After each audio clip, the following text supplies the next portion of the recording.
Puranoticia.cl presenta Conexión Pura Noticia. Las entrevistas más relevantes, los contactos con nuestros analistas y los despachos más destacados te los mostramos en Conexión Pura Noticia. Bienvenidos.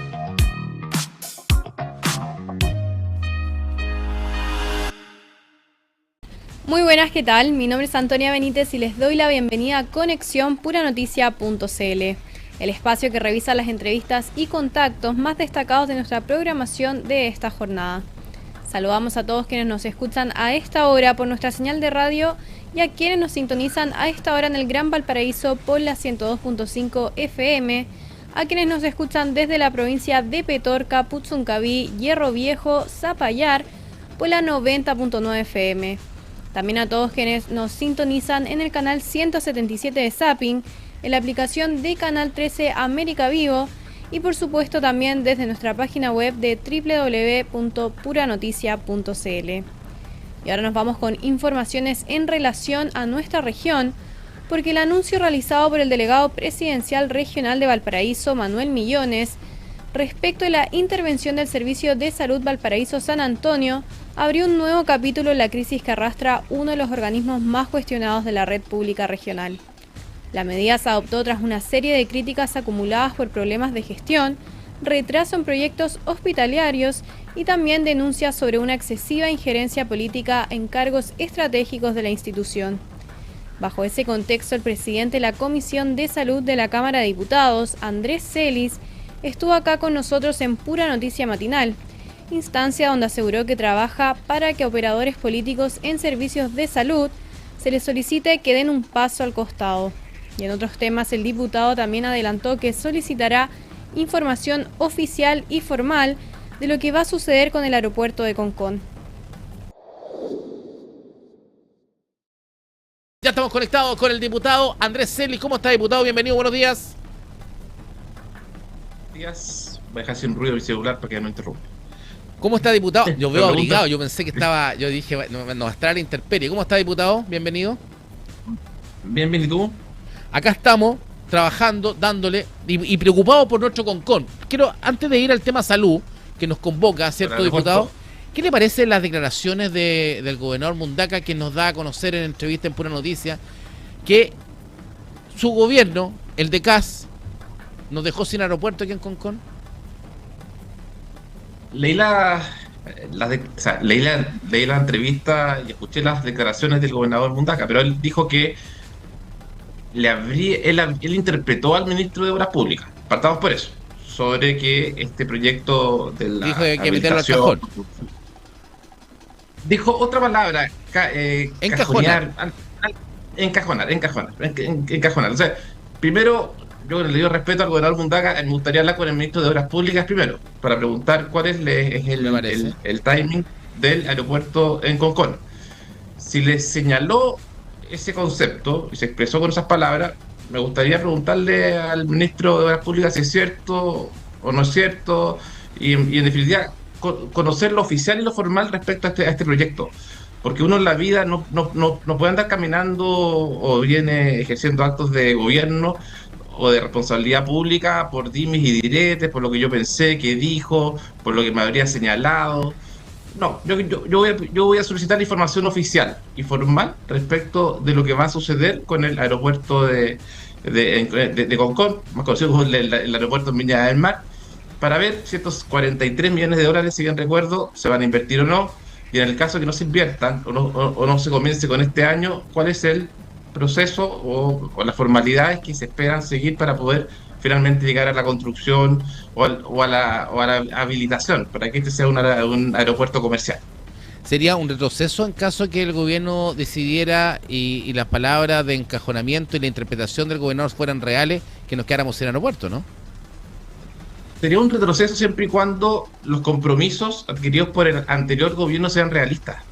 Porque yo te quiero dar un solo ejemplo. En materia de salud, la cantidad de proyectos que había comprometido el gobierno anterior para construcción de distintos recintos de salud equivalen a 10 veces el presupuesto de salud. el total... O sea, era totalmente utópico construir, íntegro, digamos. Exactamente. Entonces, yo en esto quiero ser sumamente serio y responsable.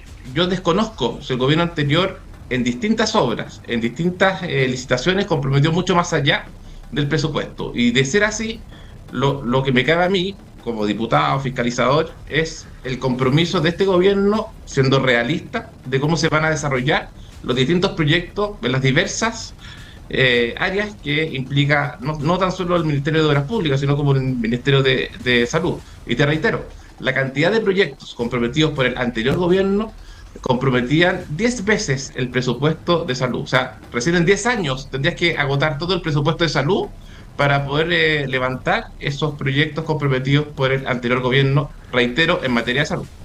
Exactamente, estamos con Andrés Celi, diputado, ¿cierto?, de nuestra región de Valparaíso y presidente de la Comisión de Salud de la Cámara de Diputados. Diputado, partamos con el tema de salud de lleno, ¿cierto? Se habla de estos recortes fiscal, se habla de que este recorte no va a afectar directamente la salud de los usuarios ni la atención de los usuarios. ¿Por qué se produce este recorte y cómo lo ve usted justamente desde la presidencia de la Comisión de Salud de la Cámara?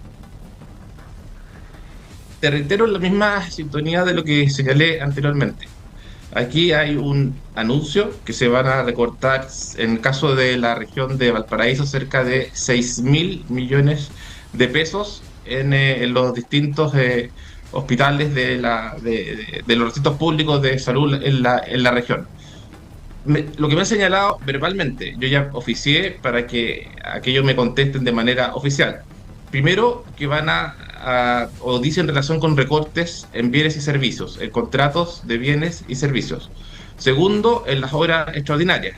Tercero, disminuir las licencias médicas. Entonces, lo mismo y que no iba a perjudicar en nada a la atención de los pacientes. Pero a mí no me basta con que me lo señalen verbalmente, sino que yo pedí un documento oficial donde me digan la rebaja hospital por hospital para ver si eso va a incidir en la atención de los pacientes o más bien va dirigido a una eficiencia en el gasto. Ahora, ojo, esto yo lo conversaba, no voy a señalar con qué, pero con un ex presidente de la Comisión de Salud del anterior periodo legislativo, que es una persona del mundo más bien de la izquierda, que me decía que a él le había tocado ser director de hospitales, trabajar en el servicio de salud de su región, y que esto era normal el solicitarle a los directores de los establecimientos públicos que recortaran entre el 1 y 2% de los gastos que eran más bien relacionados con bienes y servicios, horas extraordinarias y otros ítems que nunca incidían en la atención de los pacientes. Entonces, yo escuché a ese ex parlamentario, ex presidente de la Comisión de Salud del periodo anterior, y en esa misma sintonía es que oficié al Ministerio de Salud, específicamente a la Subsecretaría de Red, para que me señalen, pero ítem por ítem, cuál es lo que se rebajaría. Yo digo rebajaría, ¿por qué? Porque es muy normal que los establecimientos públicos, los distintos hospitales públicos, lamentablemente en agosto, en septiembre ya no hay presupuesto, y siempre se suplementa. Es decir, quiero saber si esa es la idea, suplementar en el caso de que no haya una eficiente gestión en los hospitales públicos, o solamente se le va a encasillar con esa rebaja que oscila entre el 2%, el 1,5%.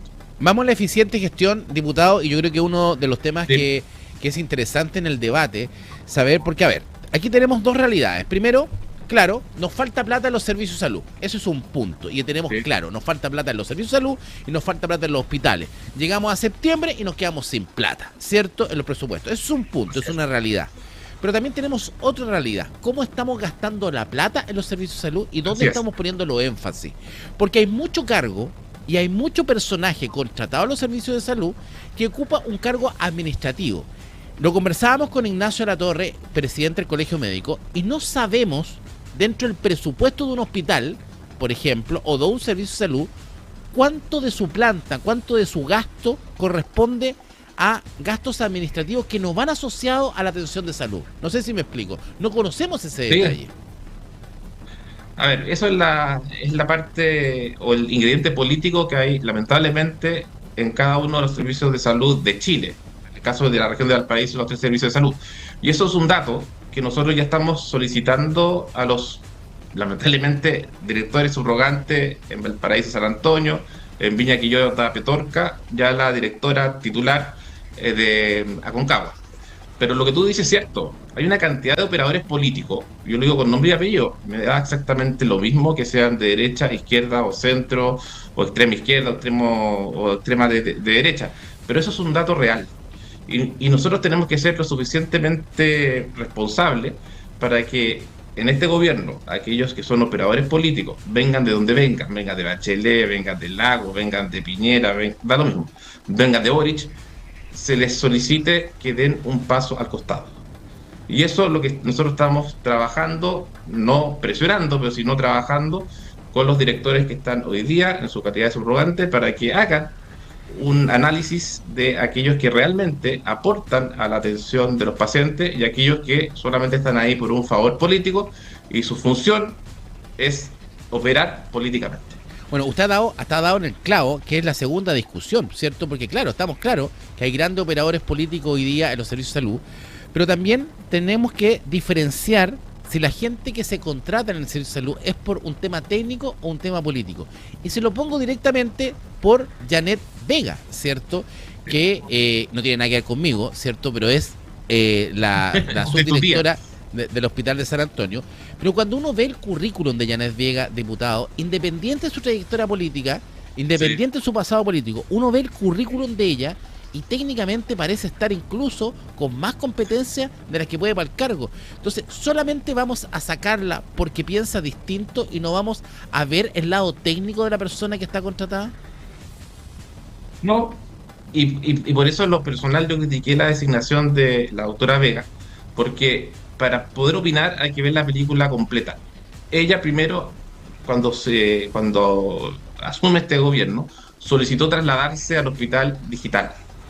No se le contestó, y frente a eso solicitó ella a la anterior directora Maturana en el Hospital Claudio Vicuña poder ser contratada en el Hospital Claudio Vicuña en la subdirección médica, aprovechando que ella tiene una casa en Santo Domingo. Eso a mí no me gusta, porque huele más bien que a méritos, a pituto político. Ella no tenía ninguna intención de irse al Hospital Claudio Vicuña. Ella siempre pensó ir al Hospital Digital. Y lo que yo pido es que haya un concurso público. Tan simple como eso. ¿Cómo no va a ser transparente? Que haya una licitación en cuanto a contratarle, en cuanto a contratar. ¿Por qué se demoran tanto los concursos públicos? Porque usted decía, claro, mira, tenemos un subrogante Valparaíso San Antonio, tenemos subrogante, ¿cierto?, en el Viña del Mar Quillota. Estamos a puerta de abrir un nuevo hospital, el más moderno de Latinoamérica, ¿cierto? Y obviamente debiese estar en manos de una persona técnicamente viable que lo haga. ¿Por qué nos demoramos tanto en nombrar el cargo definitivo? Hay que hacer una distinción entre aquellos concursos públicos por ADP, que lo hace el Servicio Civil, que son ellos los que tienen la potestad, la facultad de ir llamando de manera progresiva. Ya se publicó el llamado director del Servicio de Salud Valparaíso San Antonio, y se han solicitado que se publiquen todos los concursos de los directores, principalmente el de Viña y el de Valparaíso. Pero es el Servicio Civil el que va licitando, publicando de manera que ellos determinen según la demanda que hay para llamar a ADP. Yo tengo entendido que la demanda para llamar a ADP, que no es barato, cada concurso te sale, son millones de pesos que se destinan a este llamado por ADP, porque hay entrevistas psicológicas, hay pruebas, hay organismos externos que lo realizan. Pero para ir a tu pregunta, hoy día ya está publicado el ADP del director de servicio de Valparaíso San Antonio, y en los próximos días debiera estar ya publicado el llamado a director del servicio de Viña del Mar, Quillota y Petorca. Ahora, ¿Por qué es lento? Porque el servicio civil es lento. Por el tema de los recursos. Porque se demora prácticamente como 3 meses la elección, ¿no? Sí, pero en el caso del director del servicio de Valparaíso San Antonio, si bien recuerdo, debemos estar cerca al cierre del llamado para aquellos que quieran postular. Ahora, prácticamente estamos ya a mayo, o sea, vamos a pasar todo el invierno, que es una de las etapas críticas, ¿cierto?, de los servicios de salud y sobre todo de los hospitales, vamos a pasar con subrogancia, tanto en Valparaíso San Antonio como Viña del Mar Quillota. Y en el caso del de Valparaíso es más, no sé si más grave, pero es más especial, porque hoy día hay un director subrogante, que es el subrogante. Exacto. Sí. Está el señor López, estaba antes el señor Castro como subrogante, pero el señor Castro tuvo un problema de salud que lo va a tener alejado al menos un mes y medio. Entonces, nosotros sabemos si el director subrogante, entre comillas titular, va a llegar antes que termine la dirección subrogante del subrogante. Es un poco enredado, pero ya tenemos un segundo subrogante en la dirección de servicio. Más que enredado, nos parece también preocupante, porque quiere decir que no sabemos quién está al mando y quién maneja el tema puntualmente. Ahora, cuando uno habla de los ADP, porque tampoco la solución es la ADP de diputados, estamos con Andrés Celis, presidente de la Comisión de Salud de la Cámara de Diputados, porque claro, yo elijo, ¿cierto?, una terna, lo que me pasa, la ADP a mí es una terna, y ahí es donde nuevamente se mete la política, se mete mal, porque la política elige el cargo políticamente, no técnicamente. En lo general sí, sobre todo en los cargos que son más de responsabilidad y más de exposición. Pero yo feliz de que finalmente el órgano externo pueda designar a quienes son los directores de servicios de salud. Pero tiene que haber un compromiso de todos en cuanto a los funcionarios que llegan al servicio, ya sea por concurso público, por ADP, y también un llamado a los sindicatos, a los gremios, a que su actuar no sean vistas de presionar políticamente, ideológicamente. Y esto lo digo con mucha responsabilidad. El director subrogante, señor Castro, que hoy día está con licencia médica de Valparaíso San Antonio, recibió innumerables presiones de los sindicatos, de los gremios, en el caso de las decisiones que él tomó en cuanto a las nuevas subdirecciones e incluso en cuanto al traslado de funcionarios. Y es imposible, o casi imposible, poder tomar ¿Y las presiones a dónde vienen, diputado? ¿Quién presiona? Hay muchos los mismos parlamentarios. parlamentarios. ¿Quién presiona a los directores de salud? Yo te diría que la presión principal no está en los parlamentarios, está en algunos sindicatos. Incluso hay algunos sindicatos que con informes de la Contraloría, donde cuestionan a muchos funcionarios, donde hay incluso juicios de cuenta, son ellos los que presionan para que a ese funcionario, a esa funcionaria no se le traslade, si se le traslade sea dentro del mismo servicio. O sea, hay muchos sindicatos que, reitero, no piensan en la salud de los pacientes, sino que piensan en su compañero, en su compañera, que más allá que lo haya hecho mal, lo que le interesa es mantenerla dentro del servicio o bien dentro del recinto hospitalario público, y de esos hay muchos. Y eso es lo que no permite tener un buen flujo de profesionales dando vuelta, digamos, porque en el fondo el sindicato se mete en esa decisión, ¿no?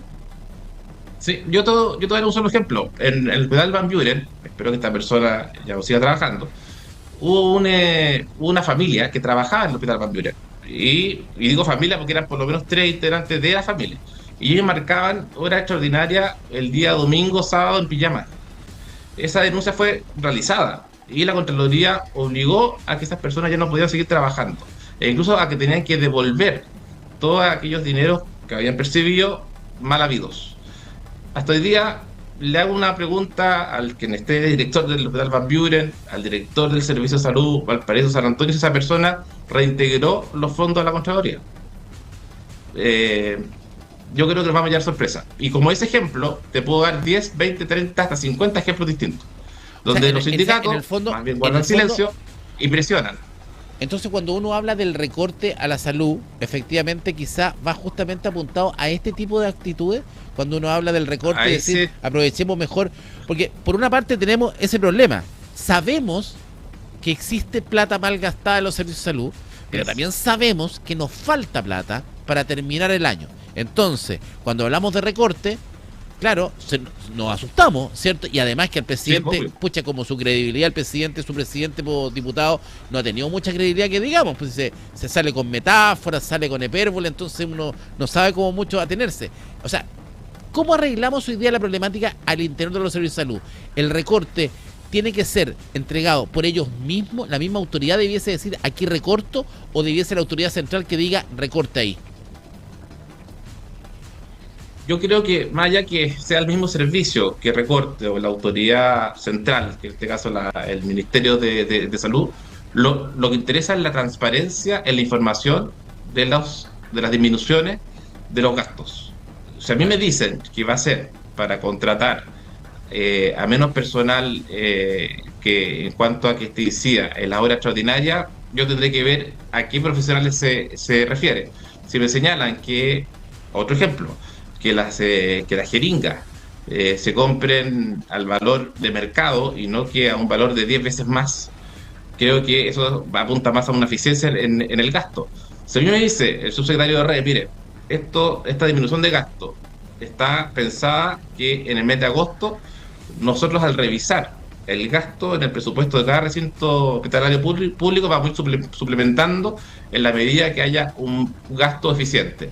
Y en el caso que no hay un gasto eficiente, bueno, se le tomará la responsabilidad o la renuncia de aquellos que hayan hecho una mala gestión y lo vamos a suplementar, pero ya con la advertencia que quien haga un mal uso del gasto o un mal gasto de los recursos públicos tiene que dar un paso al costado. Yo quiero pensar y apuntar que es una eficiencia en el gasto. Exacto, sí. Claro, hay que hacer una eficiencia al gasto y hay que verlo.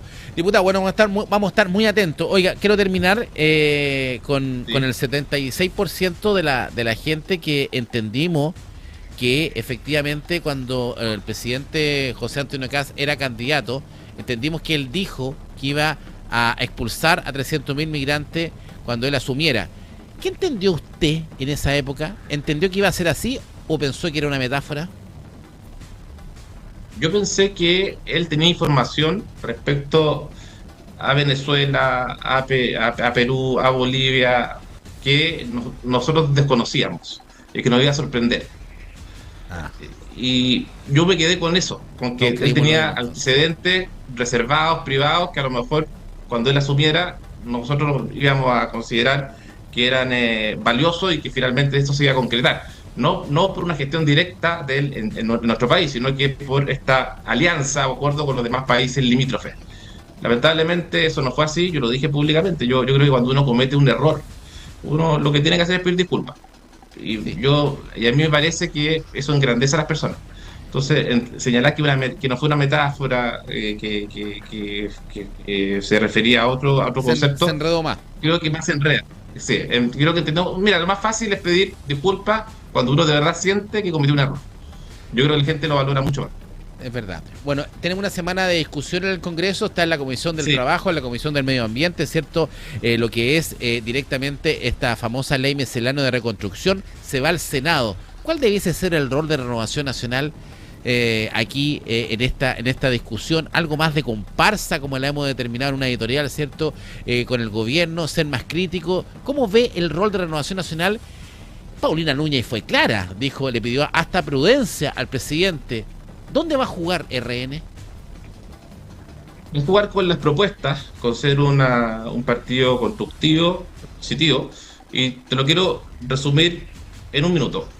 Nosotros como Renovación Nacional votamos en contra del artículo 8º que dice relación con la propiedad intelectual y votamos en contra de eliminar la franquicia Celce. Pero además, en el día de hoy, ya le hemos enviado al ministro de Hacienda una propuesta en cuanto a aumentar los ingresos del presupuesto. Uno, claro, que se dice con las apuestas online, de que estas tributen en el país y que no, en definitiva, operen como ya lo están haciendo, que son auspiciadores de programas de televisión, que la gente, clubes deportivos, hoy día están inmersas en todo aspecto.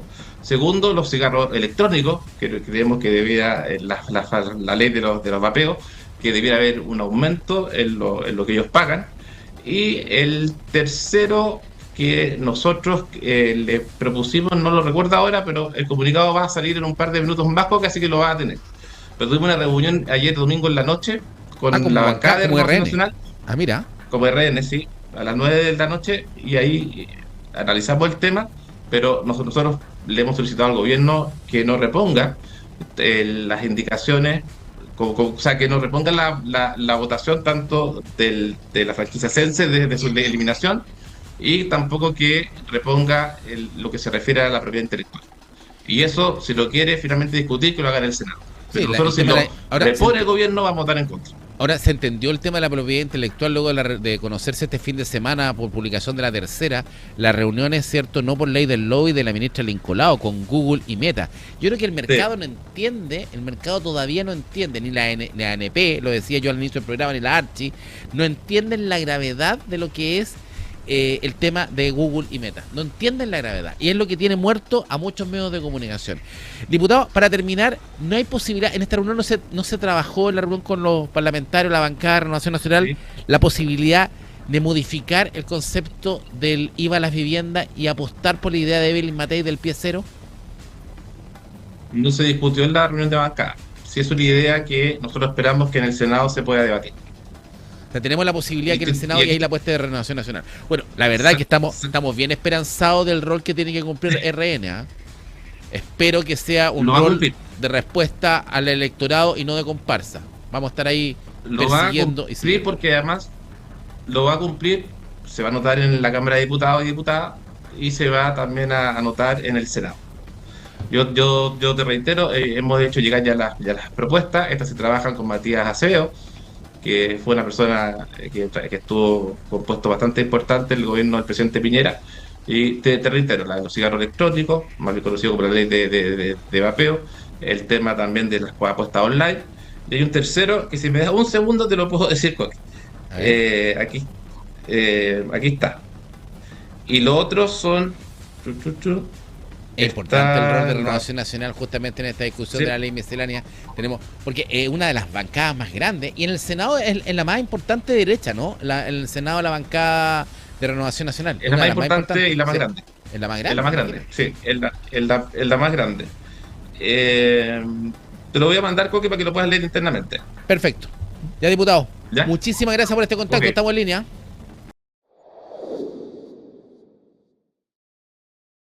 Y en Conexión Puranoticia.cl hacemos una pausa comercial y ya estamos de regreso con las conversaciones más destacadas de esta jornada.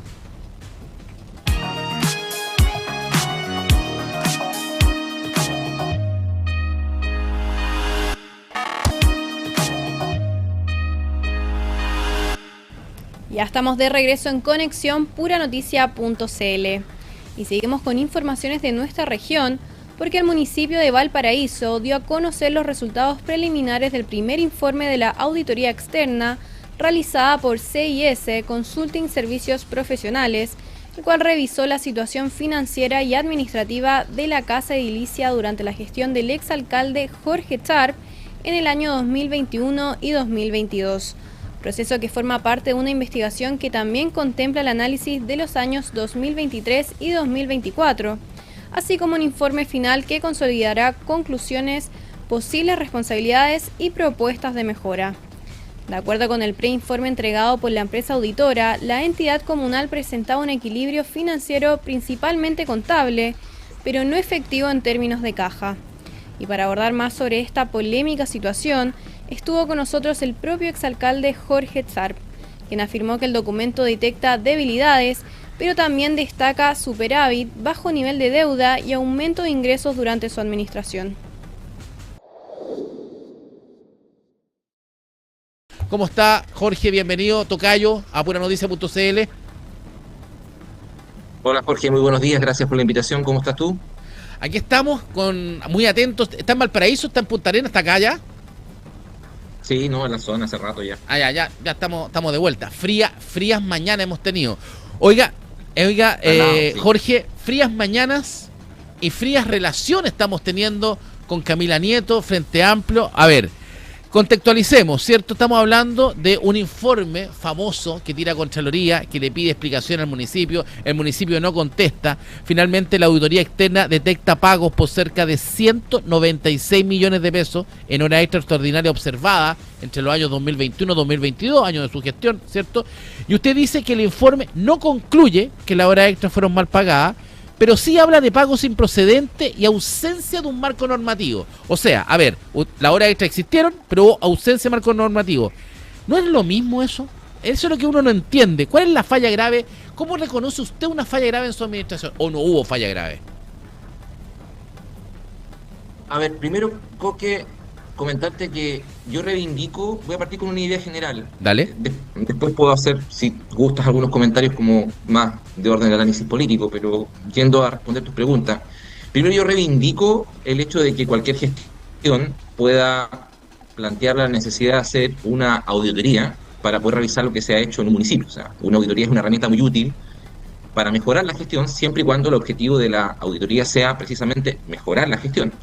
En ese sentido, a mí me parece súper sano que tanto la Contraloría como otras entidades puedan realizar ese tipo de ejercicio. Está, por tanto, cualquier gestión en todo su derecho a hacerlo. Ahora bien, en particular, esta auditoría, la que se encargó por parte de la actual administración con el apoyo del Consejo Municipal, entrega un conjunto de conclusiones. Hay, evidentemente, debilidades, pero también hay muchas fortalezas. O sea, la auditoría señala que entre los años 2021 y 2024, ya voy a ir a las horas extras, la Municipalidad de Valparaíso, lo dice explícitamente el documento, aumentó sostenidamente sus ingresos, incrementó su patrimonio, mantuvo capacidad para pagar obligaciones a corto plazo, logró reducir su deuda a niveles bajísimos, tuvo superávit en todos los años y mejoras progresivas en la recaudación de los ingresos propios. Y todos estos indicadores, que la misma auditoría señala, fueron mejorando entre el año 2021 y hacia el año 2024. Cuando yo asumí como alcalde, Jorge, el año 2016, el 6 de diciembre del 2016, una de las primeras cosas que hicimos fue encargar a la Contraloría una auditoría. Esa auditoría fue entregada en mayo del año 2017, fue la auditoría 388. La Contraloría en esa auditoría, COBIE, detecta que el municipio de Valparaíso, de la gestión de la UDI, había dejado una situación deficitaria ascendente a casi 19.000 millones de pesos, 18.627 mil millones de pesos. Que era el déficit que arrastraba Jorge Castro en el fondo. Exactamente. ¿Por qué cito esto? Porque el informe de auditoría encargado por la actual administración deja claro, sin lugar a ninguna duda, que ese déficit con el que asumió mi gestión ya no existe. Fue superado completamente. Entonces, creo que hay cosas muy buenas en el informe que me parece que tienen que ser un punto de inicio para poder realizar el resto de las mejoras que evidentemente el informe señala que hay que realizar. Ahora, hay muchas debilidades que detecta en el fondo, informe. Jorge, a ver, qué buen punto lo que usted pone, y lo dejo redondear, pero para que contextualizar muy bien lo que usted acaba de decir. Sí, claro. A ver, siempre los informes tienen cosas buenas y malas, ¿cierto? Y quizás lo que se está destacando de este informe es un punto de las horas extras que ya vamos a entrar, pero usted también dice, pero paren, o sea, nunca me han reconocido a mí y nunca me han reconocido a mi gestión que efectivamente nosotros, la gestión Sharp, dice usted, eliminamos el déficit de Valparaíso y yo entregué una gestión sin déficit. Eso es lo que usted está diciendo, que no es menor, y tiene razón. ¿Para qué estamos con cosas? Porque claro, el primer informe usted dice, Jorge Castro me entrega a mí 19.000 millones de pesos, no lo digo yo, lo dice Contraloría. Y este mismo informe está diciendo que yo estoy entregando sin déficit a Camila Nieto. Ese es el punto, ¿no? Ese y un par de cosas más. O sea, el municipio de Valparaíso hoy día tiene más patrimonio del que tenía antes. Está menos endeudado de lo que estaba antes. El municipio de Valparaíso hoy día, y eso la auditoría no lo señala, está avanzando en un proceso de transformación digital a partir de la puesta en marcha el año 2021 en mi gestión de la Ley de Transformación Digital del Estado, que permite precisamente modernizar la gestión. El municipio de Valparaíso produjo un cambio en su planta histórico que no había podido hacer hace 30 años, que mejoró la gestión de recursos humanos. Éramos los de los últimos municipios en Chile que no habíamos podido aplicar la nueva ley de actualización de las plantas, Jorge, en estas materias. Se ha hablado durante mucho tiempo respecto al tema de las subvenciones y que el municipio de Valparaíso no había hecho en mi gestión nada por mejorar el marco normativo para poder controlar y exigir la devolución o la rendición de las subvenciones. El año 2021, el año 2022, el año 2024 mi gestión dictó reglamentos alcaldicios que ordenaban la forma de entregar estos recursos, estableciendo un registro local de destinatarios de subvenciones a cargo de la secretaria municipal, actualizado conforme a las normativas de la Contraloría. En fin, hay un montón de cosas que no solamente el que no hay déficit, sino que se avanzó en nuestra gestión. Y voy a las horas extras para no... sí, pero antes de entrar, Jorge, a la hora extra, volvamos al tema del déficit. O sea, como usted lo plantea, y veo los dos informes, y veo también en el tema administrativo, y a nosotros nos gusta el tema administrativo, ¿cierto? Saber cómo se manejan las finanzas dentro del municipio. Usted, en otras palabras, le podemos criticar hartas cosas, ¿cierto? Pero no le podemos criticar el tema del manejo del déficit. Lo manejó bien, recibió un municipio endeudado y lo entregó sin deuda. Entregó un municipio con menos patrimonio y lo entregó con más patrimonio, ¿cierto? Y además, en una línea correcta. El problema entonces es que tuvo un problema comunicacional, porque si era tan buen alcalde, ¿por qué perdió, po? Bueno, los resultados electorales se explican por múltiples factores, Jorge, independiente de las cosas buenas que se pueden haber hecho, también los proyectos se desgastan. El proyecto de la alcaldía ciudadana fue un aporte, creo yo, a una forma distinta de hacer política en Valparaíso durante casi 10 años, y es bien natural que y no será justamente a lo mejor, ¿no? y se lo planteo, Jorge, con mucho respeto, y se lo planteo en la medida que quizás justamente usted puso su énfasis no en el tema administrativo y lo bien que lo hacía en el tema administrativo, sino que también quizás el énfasis lo puso más en lo político y eso lo jugó en contra. Bueno, son cosas que evidentemente hay que reflexionar, Jorge.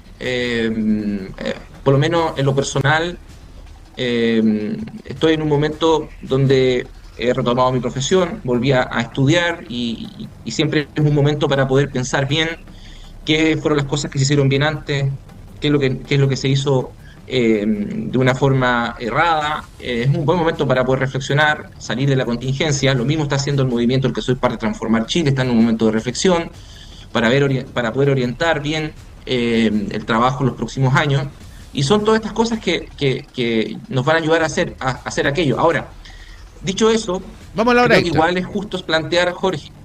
Sí, no, pero antes de las horas extras, ¿sí? Sobre su reflexión, que me parece interesante, porque son pocas las oportunidades para poder compartir hilar una idea sobre esto, pero igual creo que, a ver, dos cosas. Primero, a la gente, al ciudadano, le interesa que el municipio actúe de buena forma, funcione, y que el municipio, por ejemplo, si la casa a un vecino se le incendia a las 3 de la mañana, sea junto a bomberos los primeros que lleguen para poder prestar atención. Exacto. O el vecino que va a pedir asistencia social se le entregue el beneficio social.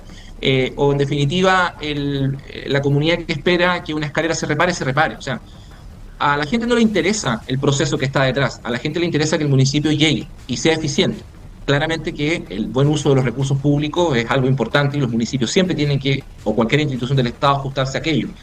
Nosotros pusimos el énfasis en nuestra gestión no solamente en ordenar la casa, sino que también en tratar de actualizar al municipio para que esté acorde a lo que espera la ciudad. Y eso evidentemente con una voz política, o sea, no podíamos callar frente a lo que sucede hoy día. O sea, por ejemplo, hoy día tenemos una situación política nacional tremendamente angustiante para mucha gente y ese liderazgo hoy día... Ahí hay un punto, Jorge.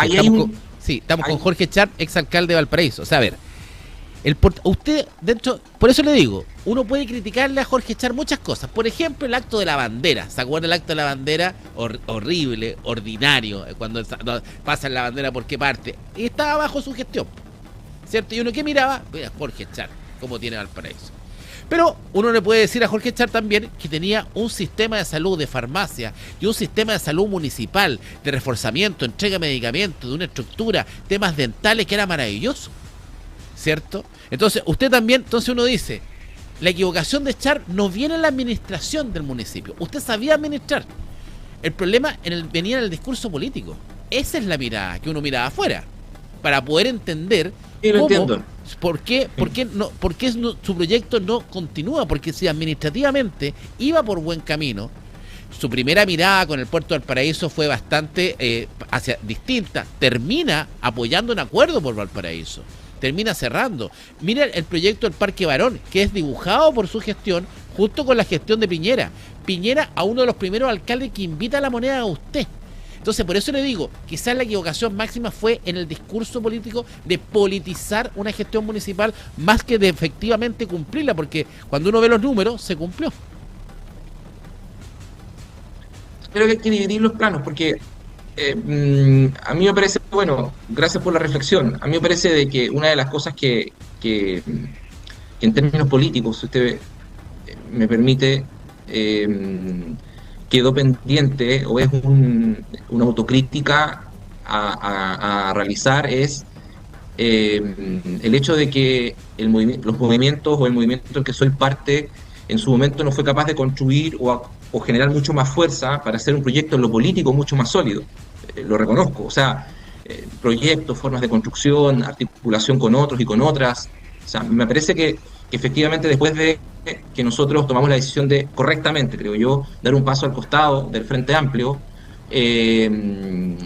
junto a otros y a otras, esto no es solamente una crítica, creo yo, una autocrítica al campo del que soy parte, sino que también a otras fuerzas políticas similares, no hemos sido capaces hasta ahora de articular una fuerza política nacional sólida, fuerte, que le dé sustento a diputados, alcaldías, concejalías. Eso es evidente, y esa es una autocrítica que nosotros asumimos como movimiento, y yo también en lo personal porque jugué roles dentro de ese periodo de tiempo. Y esa es principalmente la gran tarea que no solamente el movimiento Transformar Chile, sino que otros movimientos de similares características, Jorge, que también tuvieron buenas gestiones municipales, pero perdieron sus gestiones a lo largo de todo Chile. Mucha gente independiente que llegó al municipio y perdió el municipio al año, o sea, nosotros tuvimos 8 años, otros tuvieron solo 4 años, tenemos que hacer para articularnos de cara a lo que viene. Ahora, otra cosa que me parece importante señalar, y yo no sé si usted estará de acuerdo o no con esto, pero igual el proyecto de la alcaldía ciudadana en especial, pero Valparaíso en general, siempre ha estado bajo asedio mediático. Es decir, aquí la prensa con nosotros siempre fue súper implacable. En ese sentido, claramente también usted era un imán a la prensa. O sea, a ver, miremos hacia atrás. Pero no solamente por mí, sino que, pero Jorge, no lo personalicemos en mí, sino que en Valparaíso. O sea, en Valparaíso pasan 1000 cosas buenas al día, pero muchas veces ni siquiera la prensa local, sino que la prensa nacional, los grandes medios de comunicación, lo único que muestran son las casas derrumbándose en la ciudad, o los incendios que se producen, o el curadito en la esquina orinando, o la basura acumulada en un determinado lugar cuando al lado está todo limpio. O sea, efectivamente hay una especie de fetiche con la situación de Valparaíso, pero claro, yo creo que uno tiene todo el derecho a informar lo que pasa en una ciudad. O sea, si hay un incendio hay que informarlo y todo, pero detrás de todo de todo ese despliegue informativo, bueno, por eso le decía el tema comunicacional no es menor. Sí, pero lo que pasa es que es una máquina gigantesca, va desde los grandes medios de comunicación tradicionales escritos hasta los medios hasta las televisiones. O sea, si queremos hablar de Valparaíso, hablemos en serio, hablemos de por qué la ciudad llegó a estar como está. No respecto a si un municipio tiene déficit o si una hora extra fue buena o buen pagada, o si el proceso se hizo bien o se hizo mal. O sea, el problema del financiamiento en Valparaíso, yo creo que entregamos efectivamente, lo dice el informe, el municipio en muchas mejores condiciones, sin déficit a Nieto. Pero el problema no es ese. El problema es que el municipio de Valparaíso no tiene todos los recursos que requiere para poder sacar adelante la ciudad. Si ese es el problema de fondo. Entonces, mire, la administración Nieto lamentablemente nos llevó a esta discusión sobre el rol del municipio. Es que si el proceso se hizo bien o se hizo mal. El proceso siempre se tiene que hacer bien. Si ahí no está la diferencia. La diferencia no está en el proceso, la diferencia está en el liderazgo y la capacidad, en la fuerza que la ciudad tenga junto a su municipio. Pero no habrá sido un error, justamente, ejemplo, Jorge, independiente de eso, y exigirle a los gobiernos plata para la ciudad, plata. Cuando se produjo el incendio en 2019, yo planteé en los medios de comunicación, en todos los matinales, cuando se produjo el derrumbe el año 2019 en Calle Huito, planteé la necesidad que Valparaíso necesitaba $1.000 millones para empezar a hablar. Nosotros hicimos incluso una presentación al ministro de Vivienda, Cristian Monkeberg, Jorge. Sí, pero que por eso le digo, o sea, quizás el error está en haber politizado la vitrina de Valparaíso, porque no olvidemos, Jorge, que, a ver, usted muchas veces, nacionalmente, y yo creo que muchas veces, más del 50% de las posibilidades, cuando usted salía a hablar en los medios de comunicación nacional, no salía a hablar de Valparaíso, salía a hablar de política, que es distinto, porque está bien, porque es un doble rol que usted tiene que cumplir. Pero en el fondo, quizás a Valparaíso lo que le hizo mal de la gestión Sharp no está su administración, sino está que Sharp ocupara la cabecera de Valparaíso para hacer política cuando tenía que ocuparse de los problemas de Valparaíso y ser el vocero de Valparaíso. Puede ser ahí la vitrina, porque cuando uno mira a Valparaíso y uno critica a Sharp, a usted lo critican políticamente, no lo pueden criticar administrativamente. ¿Por qué? Porque el estado de los Rayados estaba con Nejo, estaba con Castro y estaba con usted y va a seguir con Nieto. El tema del ¿cómo se llama? El comercio ambulante, lo mismo. Puede haber estado más bonito, más feo, más pintado, menos pintado. Pero lo que se le critica a usted es el manejo político, no administrativo. Ese es el punto. O sea, efectivamente hay una crítica política de los actores tradicionales o de los partidos tradicionales, política, porque evidentemente nosotros expresábamos una forma política distinta a ellos. Ahora, pero la crítica que usted me comenta y que me recuerda se le puede hacer perfectamente a cualquier alcalde o a cualquier gobernador con liderazgo político, con visibilidad política. Se le puede hacer a Bodán, a Ripamonti, a Mondaca. Es que no es lo mismo, pues, Jorge. ¿Por qué? Se le puede hacer, no sé, a Desbordes. Jorge Castro no tenía el liderazgo político que tuvo usted. Él era un alcalde, se veía alcalde. Usted fue mirado en su minuto como candidato presidenciable. No nos olvidemos de eso, ¿cierto? En el caso de Ripamonti, en el caso de Camila Nieto, con todo el cariño y respeto a Camila Nieto, uno la ve a Camila Nieto enfocar en la ciudad. Ese quizás puede haber sido un gran error, porque si yo miro su gestión, Jorge, siendo yo un crítico de esta tribuna, de su gestión, pero yo miro su gestión administrativamente y la encuentro buena. El problema es que Chile no la encuentra buena. ¿Por qué? Porque, ¿qué dicen? No ven el número. ¿A quién ven? No, Sharp.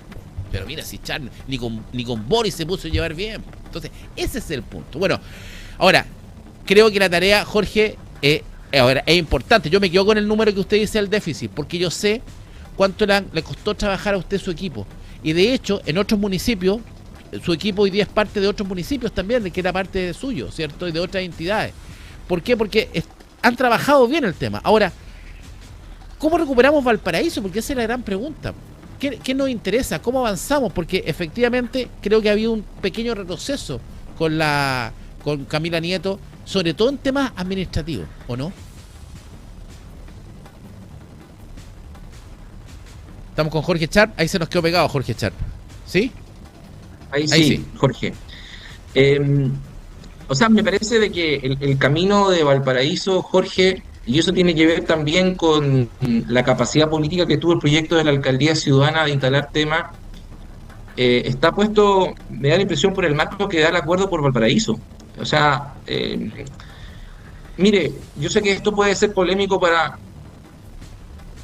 un grupo pequeño dentro de la ciudad, o hay gente que no puede ser que no quiera ver la realidad, pero el puerto es la principal industria que tiene la ciudad. Es la industria que tiene un objetivo histórico: apalancar el resto de la economía regional y la economía local, para poder llevar a la comuna y a la región a mejores condiciones de desarrollo.